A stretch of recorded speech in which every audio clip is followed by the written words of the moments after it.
Assalamualaikum warahmatullahi wabarakatuh.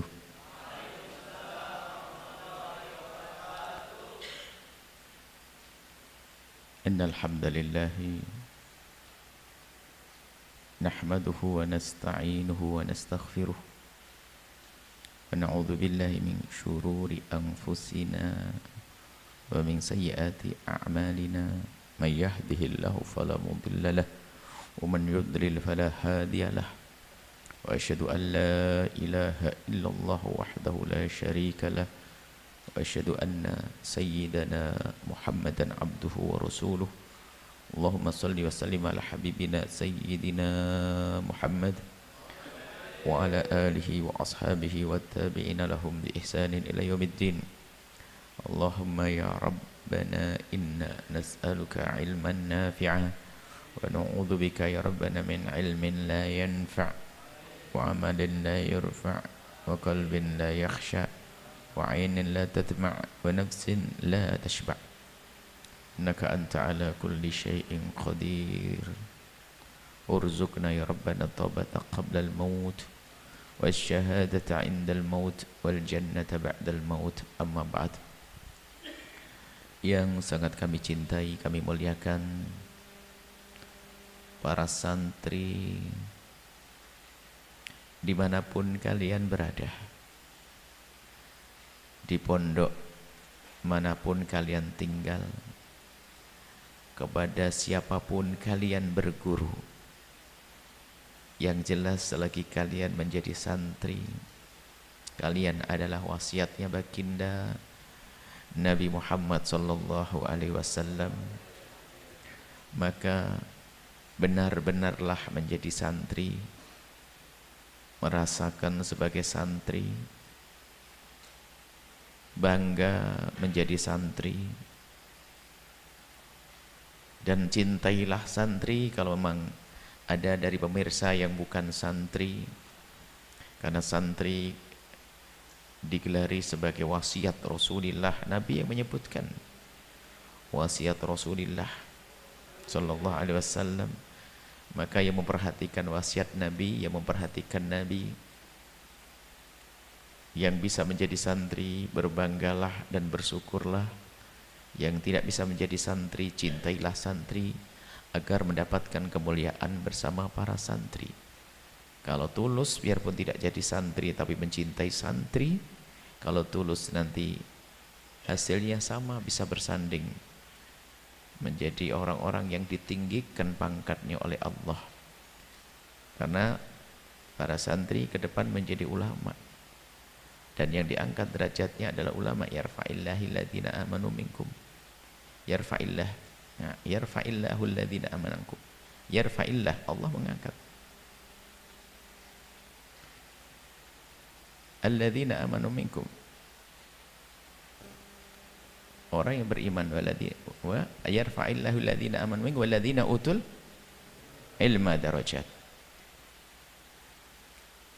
Yang punya ilmu diangkat makom tinggi, derajat. Maka orang alim pangkatnya tinggi karena itu punya tugas-tugas baginda. Maka di sana ada orang yang memang bukan sebagai orang alim, tapi orang yang rindu bersama orang alim. Maka ia akan dapatkan sama kemuliaan, akhirnya diangkat juga bersama orang alim. Ditandai mencintai para penuntut ilmu karena harapannya mendidik penuntut ilmu agar menjadi alim. Sehingga kalau bicara tentang dua hal ngiri yang diperboleh adalah namanya ghibthah. Ngelihat ada orang alim lalu kita pengen jadi orang alim, tapi semangat, niatnya tinggi, niatnya kuat, tapi nggak sempat jadi alim, tapi karena cita-citanya tinggi, pengen seperti orang itu, maka sudah diberi oleh Allah pahala.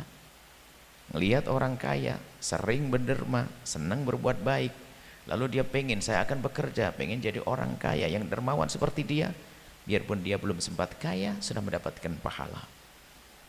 Nah inilah, jadi para santri kalian harus senang, dan benar-benarlah kalian menjadi santri. Pegangi gurumu, awas ya, Jangan mengecilkan gurumu dan mengecilkan pondokmu. Kalau memang pondok gurumu kecil, masih kecil, jadilah engkau orang yang bisa membesarkan pondok gurumu. Dukung, bersemangat, yang istiqomah bersama guru kalian semuanya. Harapan Buya dengan majelis ini adalah setiap murid akan semakin berpegang kepada gurunya. Karena itulah salah satu hal yang sering dilupakan oleh para santri, kurang berpegang kepada gurunya. Maka dari itu berulang-ulang Buya ingatkan, jangan mudah terpesona dengan gebiar di luar gurumu. Kalau menghormati guru-guru boleh, akan tapi kalau mudah berpindah tolah-toleh, itu menjadikan su'ul adab, kurang ajar kepada gurunya sendiri. Karena yang mengikuti acara ini banyak dari pesantren-pesantren yang sudah minta izin, dan kami izinkan, bahkan kami beri motivasi agar bisa istiqomah. Karena ini bukan nasihat, bukan santri-santri Al-Bahjah saja, bukan. Semua santri dimanapun kalian berada. Kami teringat guru mulia mengatakan, di saat kalian belajar kepadaku, aku tidak akan mengambil kalian dari gurumu, tapi aku ingin mengembalikan kalian kepada gurumu dalam keadaan lebih bagus. Itu yang pernah sampaikan oleh guru kami. Jadi berpegang kepada guru itu penting, semakin dekat kepada guru. Kadang seorang murid mulai lebih alim dari gurunya sudah berubah sombong. Bagaimana tidak lebih alim dari gurunya? Karena memang gurunya selalu merindukan, gurunya selalu merindukan muridnya lebih alim. Lebih alim daripada gurunya. Pengen setiap guru merindukan muridnya lebih alim dari gurunya. Suatu ketika ada sebuah kisah, ada orang pergi ke tempatnya satu orang yang bermadhab Maliki. Dia fanatik dengan madhabnya Syafi'i, fanatik dengan gurunya. Lalu ditulis bahasanya imam madhab yang paling hebat adalah Imam Syafi'i. Pokoknya dengan kalimat-kalimat panjang yang menunjukkan imam madhab yang paling bagus adalah madhab Imam Syafi'i, ditulis begitu. Fanatik dan sah, dengan catatan tidak merendahkan. Ini di pintunya orang yang bermadhab Maliki. Ditulis sebaik-baik madhab paling hebat adalah madhab Imam Syafi'i. Imam Syafi'i adalah imam yang ilmunya memenuhi semesta. Itu. Dan memang Imam Syafi'i hebat. Akhirnya ini seorang alim yang bermadhab Maliki ini tidak marah, hanya tersenyum melihat tulisan seperti itu. Cuman diturunkan, kemudian diganti tulisannya. Bagaimana tidak hebat Syafi'i, wong gurunya saja Imam Malik. Bagaimana tidak hebat gurunya Imam Malik. Habislah. Jadi memang ulama itu hebat-hebat. Yang nggak boleh, kalian harus bangga dengan guru kalian, sanjung, tapi jangan merendahkan guru lain. Nah, jadi cukup ditulis bagaimana tidak hebat Syafi'i, wong gurunya aja Malik kok. Kan habis sudah. Makanya kita tidak perlu fanatik buta. Biarpun di sana memang ada orang lebih alim dari gurumu, misalnya lebih alim dari gurumu, tapi nggak boleh kamu tolah-toleh.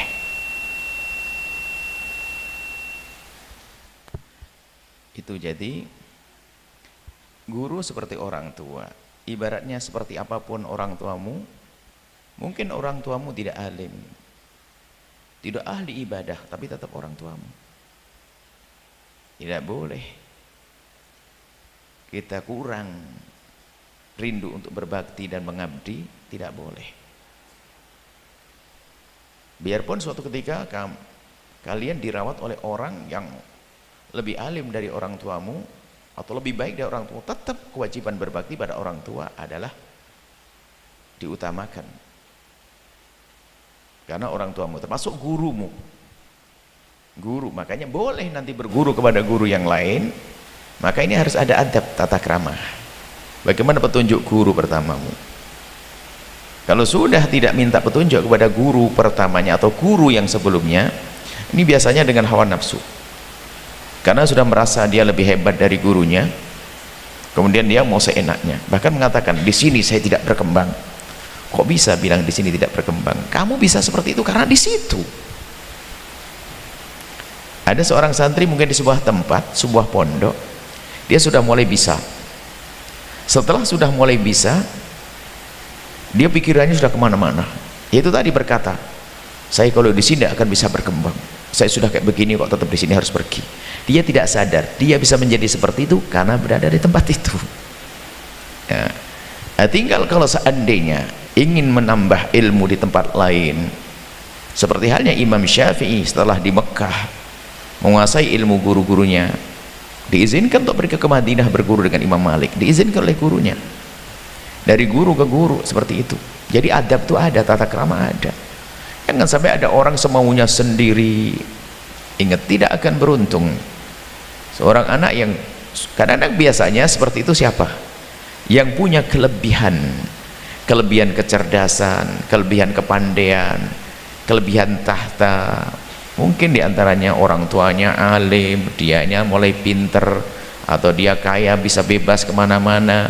Ini biasanya ada godaan, sehingga menjadikan seorang itu menuntut ilmu menjadi tidak istiqomah.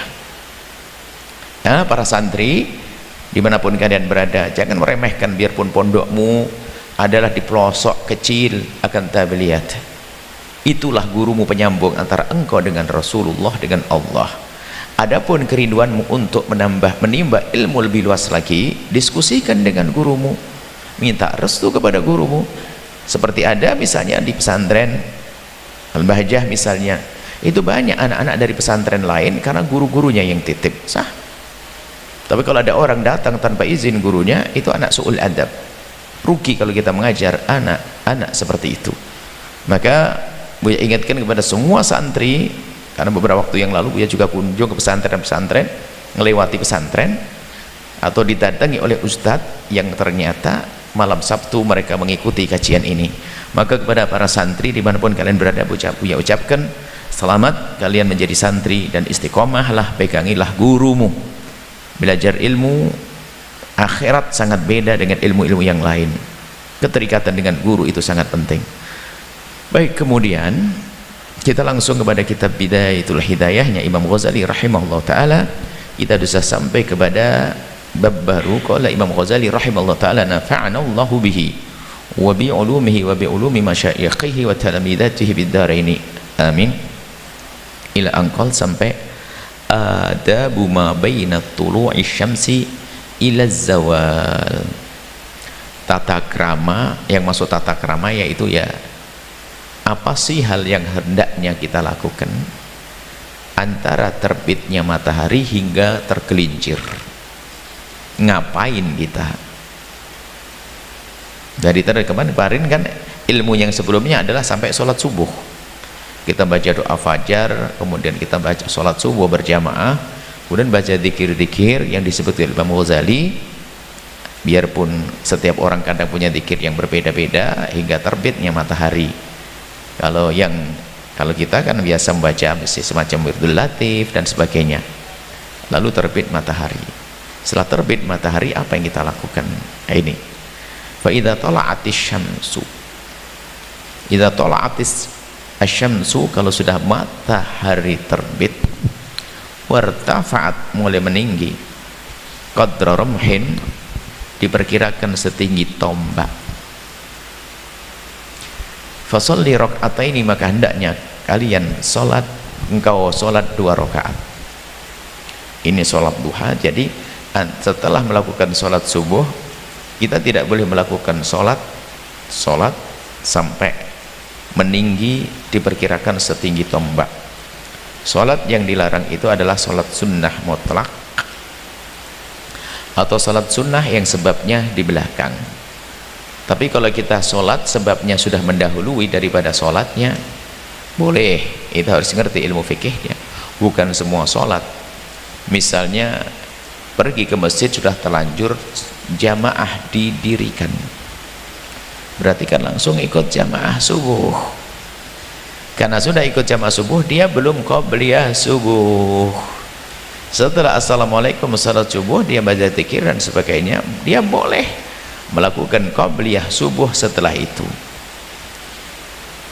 Qabliyah subuh setelah itu boleh dilakukan setelah sholat subuh.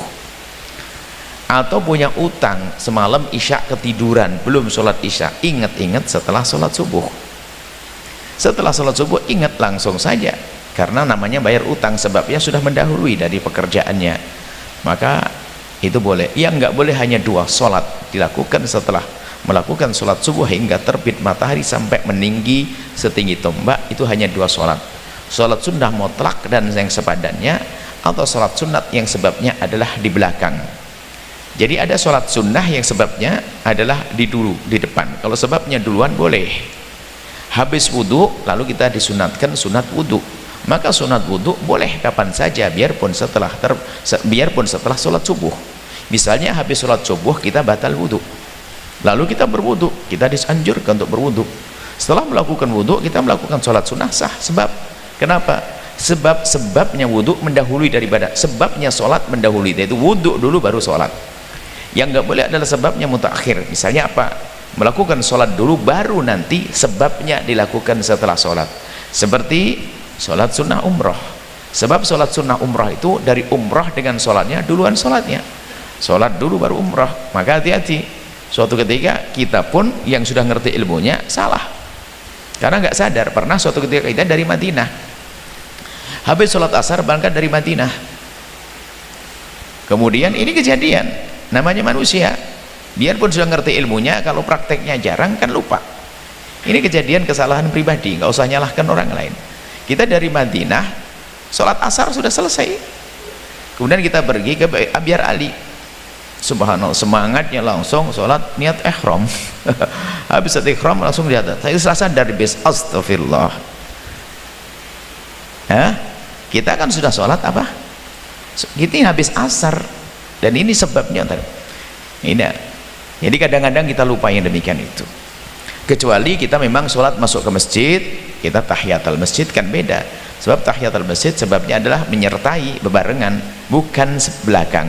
Ini babnya fikih, makanya harus tahu fikih juga. Dan di sini juga diisyaratkan oleh Imam Ghazali rahimahullah nanti, karena Bidayatul Hidayah juga digabungkan dengan fikih, termasuk Ihya Ulumuddin ada fikihnya juga.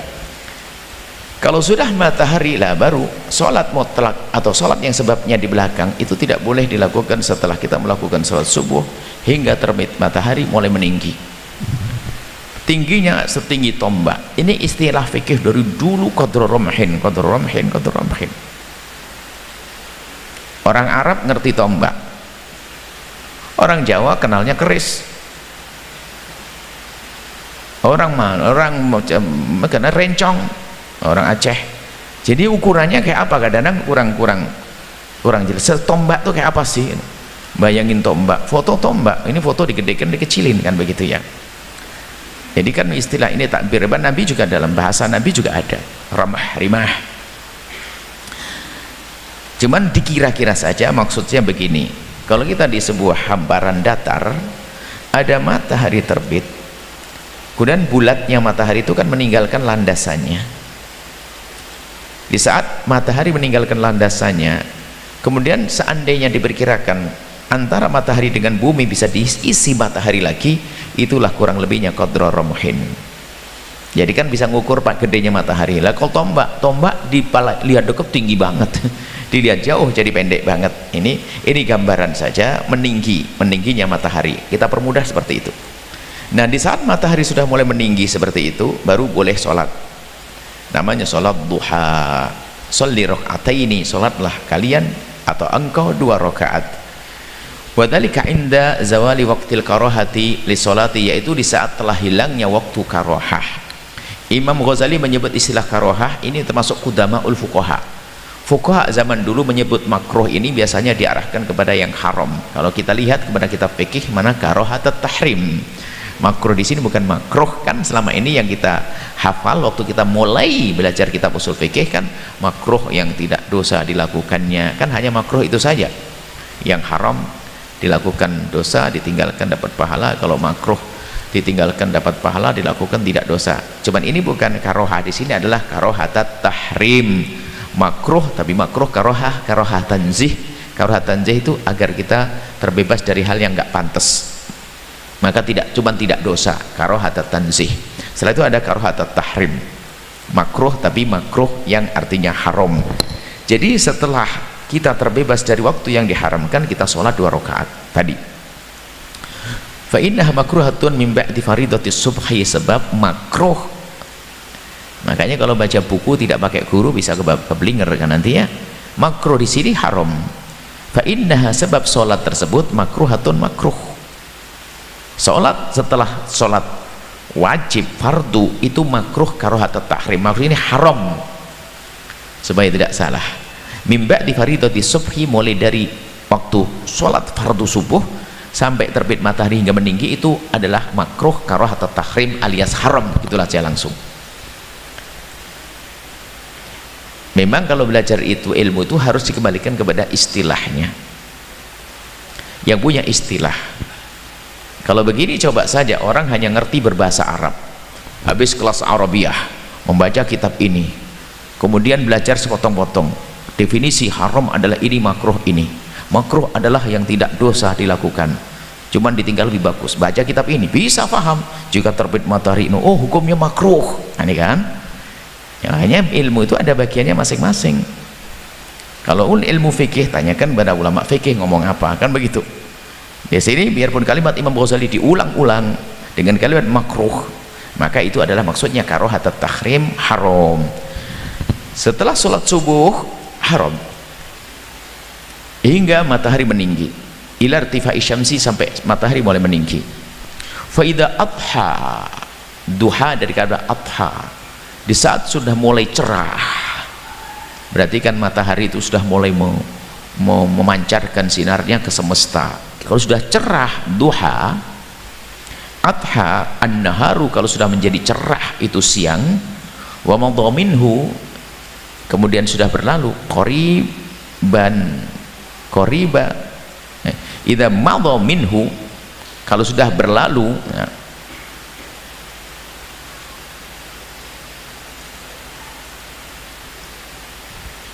mana tadi ya, idza madha minhu, jika sudah berlalu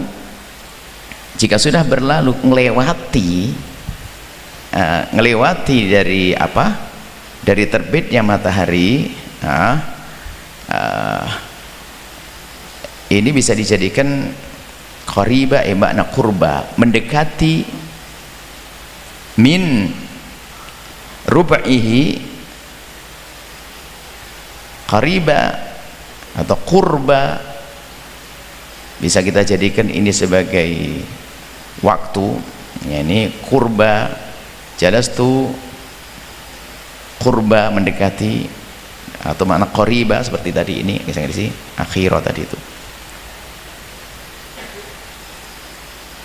Min rub'ihi, dari seperempatnya hari, atau madha qariba, kalau bisa saja kalau kita tanwinkan juga menjadi sudah berlalu siang itu, qariban mendekati juga sah. Min rub'ihi, rubu' itu apa, seperempat siang. Jadi kita gambarkan pagi sore siang, berarti kan separuh. Rubu' ini seperempatnya gitu loh. Jadi bagi, jadi tidak tahu. Jadi kalau kita bagi dari jam 6 terbit matahari, jam 6 terbenam matahari, jam 2 kenceng, berarti dibagi 12 ke 6 itu berapa? 6 ya, berarti 3 jam pertama, jadi jam 9 rubu', kan gitu loh, rubu' kurang lebihnya. Itu disebut sebagai paling utamanya waktu melakukan sholat duha. Kalau sudah sampai rubu', nah Fasolli sholatat duha, sholatlah engkau sholat duha, sholatlah kalian sholat duha, ya, sholat duha arba'an au sittan au thamanian, 4. Kita cuma 2 imam ngomong gitu saja ya. Nah, biasanya sudah biasa 2 rakaat, minimal 2, 4 atau 6 atau 8, sampai ada yang mengatakan 12, 8 matna 2 dilakukan sholat dengan 2 biarpun boleh dilakukan langsung 8 rakaat, bukan dengan 2 langsung dilakukan dengan 8 rakaat. Cuman kalau pakai 8 langsung itu nanti pusing kitanya, ngitungnya pusing ya. Faqad nukilat hadhil a'dadu, telah dinukil bilangan ini, maksudnya riwayat ini tentang bilangan ini, ada riwayat-riwayat min Rasulillah, dari Nabi. Jadi ada riwayat Nabi pernah melakukan ini sampai kalau kita telaah dari riwayat yang ada 2 sampai 8, sehingga yang paling kuat adalah 8 rakaat. Biarpun ada yang mengatakan bahwasanya sholat duha ada sampai 12. Itu pernah, subhanallah, kami punya seorang guru mulia Syekh Rayyan dari Mesir waktu itu, waktu ngajar pas bab sholat duha, khilaf bainal immah tentang duha itu paling banyak antara 8 atau 12, agak sedikit panjang. Kemudian beliau tiba-tiba mengata, ya ibni, wahai anakku, ente meributkan sholat duha itu 12 atau 8 yang paling banyak. Marhaba. Cuman aku pengen tanya kepada kalian, sholat ente berapa rakaat? Wah iya benar juga, ngapain ribut 8, 12, ngeributin tok ini. Biasa dialog. Memang orang belajar ilmu fikih ini kalau tidak pakai amal repot. Pandai diskusi debat, 2, 8, 12, sholatnya 2. Itu. Jadi kita perlu mengamalkan ilmu. Kemudian wassalatu khairun kulluha, yang namanya sholat itu kebaikan semuanya. Sholat itu kebaikan semuanya. Sholat itu ada kebaikan, jadi namanya sholat kebaikan. Sebaik-baik yang dilakukan seorang hamba dalam ibadah sholat, karena semuanya dikerjakan, semuanya ada di dalam sholat ya. Syahadat ada di dalam sholat, puasa ada di dalam sholat. Ada puasa kan? Nggak makan dalam sholat, kemudian apa macam, semua ibadah ada di situ. Jadi khairun kulluhu, sebaiknya, kebaikan semuanya sholat itu. Faman syaa falyastakthir, yang mau perbanyak sholat, maksudnya jangan hanya duha saja, lakukan sholat yang lainnya. Bahkan kalau perlu dalam keadaan duduk di rumah ataupun di atas di perjalanan, kita hendaknya memperbanyak sholat. Faman syaa falyastaqlil, atau kalau nggak mau ya sudah, nggak banyak-banyak, namanya tidak wajib kok. Walaysa baina tulu'i syamsi, dan sesungguhnya tidak ada antara terbitnya matahari wazzawali hingga tergelincir rotibatun, tidak ada sholat sunnah rotibah. Maksudnya rotibah itu yang sudah ditentukan waktunya, sudah ditertibkan waktunya. Jadi yang namanya sholat rotibah itu semua sholat yang punya waktu yang sudah tertentu, namanya rotibah. Rawatib, qobliyah, ba'diyah, rawatib karena tertib, qobliyah duhur, ba'diyah duhur. Duha waktunya sudah ditentukan, namanya rawatib. Maka di sini sebutkan duha termasuk rawatib, dan juga muakkadah, dikukuhkan. Maka dikatakan namanya tidak ada antara terbitnya matahari sampai tergelincir, tidak ada sholat rawatib apapun illa hadhihi, kecuali sholat duha ini. Maka duha disebut sebagai rawatib, dan duha termasuk ranking 2 di dalam keutamaan. Jadi sholat itu kita harus ngerti prioritas sholat. Jadi jangan gampang kita artinya memahami ini penting sekali, mengerti skala prioritas. Sholat yang paling bagus adalah sholat fardu. Tingkat yang kedua adalah sholat rawatib yang dikukuhkan, qobliyah, ba'diyah, duha, witir. Ini ranking kedua. Ranking ketiga adalah sholat-sholat sunnah yang lainnya. Makanya kita pernah dengar berita tentang sholat tasbih yang luar biasa. Sholat tasbih yang luar biasa pahalanya. Akan tetapi sehebat apapun berita tentang keutamaan sholat tasbih, tidak bisa mengalahkan sholat ba'diyah isya. Nggak bisa. Cuman karena ini tidak pernah ngaji, kurang ilmu, dia sholat tasbih kenceng tapi tidak ba'diyah isya. Sholat taraweh yang orang heboh seluruh dunia melakukan sholat taraweh, tidak bisa mengalahkan sholat ba'diyah isya, tidak bisa mengalahkan sholat ini.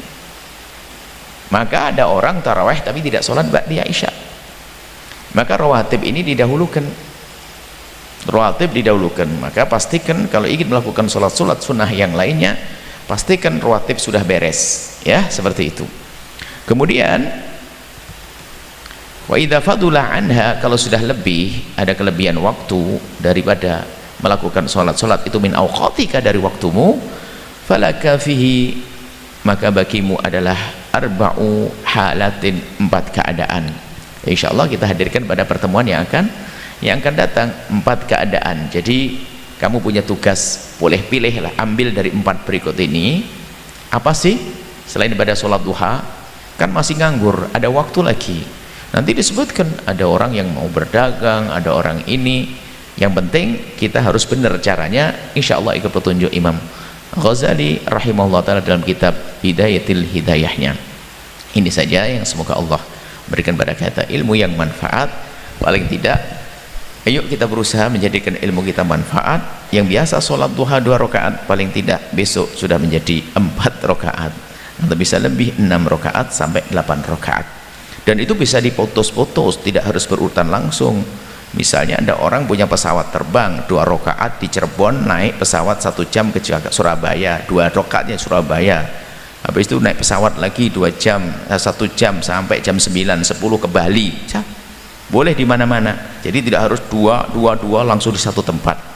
Bahkan kita perlu menyiasati agar kita tidak dibohongi oleh setan menjadi malas beribadah. Kita perlu siasati, ya, di tempat. Misalnya kalau kita punya sawah 4 petak, ya petak pertama 2 rakaat, petak kedua 2 rakaat.